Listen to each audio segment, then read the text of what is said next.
BJP బీఆర్ఎస్లకు బీసీల పట్ల చిత్తశుద్ధి లేదని విమర్శించారు మంత్రి పొన్నం ప్రభాకర్. మైనారిటీలను ఇప్పుడు కొత్తగా బీసీల్లో చేర్చలేదని, ఎప్పటినుంచో బీసీల్లో ఉన్నారని అన్నారు.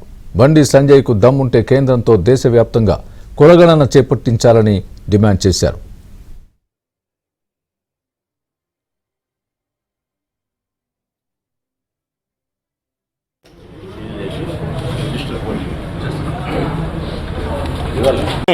స్వాగతించేటువంటి కనీస జ్ఞానం లేకుండా దీన్ని విమర్శల పరం చేస్తూ ఉన్నారు.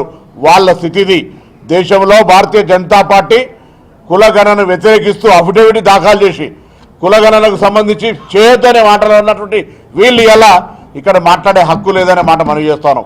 అదేవిధంగా ఇలా టీఆర్ఎస్ పార్టీ కుల సర్వేకు సంబంధించి శాసనసభలో బహిష్కరించారు. నేను చెప్తా ఉన్నా ఇలా బలైనారకాల శాఖ మంత్రిగా సరే రాష్ట్ర ప్రభుత్వం నిర్ణయం తీసుకోవాలనుకుంటా ఉన్నాం.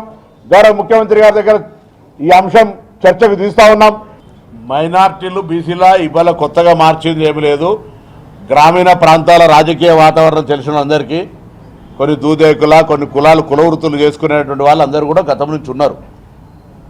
ఇది కొత్తగా కాంగ్రెస్ పార్టీ ఇవాళ వచ్చినాక మార్చింది ఏం లేదు. దానికి సంబంధించి వారు ఏదైనా చట్టపరంగా న్యాయపరంగా కేంద్రంలో అధికారంలో ఉన్నారు, మంత్రులు, దానికి సంబంధించి వారు ఏదైనా వ్యవహారం చేసుకోవచ్చు. కానీ బలహీన వర్గాల బిడ్డగా సోదరుడిగా వారికి విజ్ఞప్తి చేస్తా ఉన్నా, చేతనైతే కేంద్ర రాజకీయ పార్టీ భారతీయ జనతా పార్టీని ఒప్పించి దేశవ్యాప్తంగా కుల సర్వే ప్రయత్నం చేయండి. లేదా ఇక్కడ జరుగుతున్నటువంటి ప్రక్రియను ఏమైనా సూచన చేయాల్సుకున్న సూచన చేయండి. కానీ నడిచేటువంటి కాళ్ళల్లో అడ్డం పెట్టినట్టుగా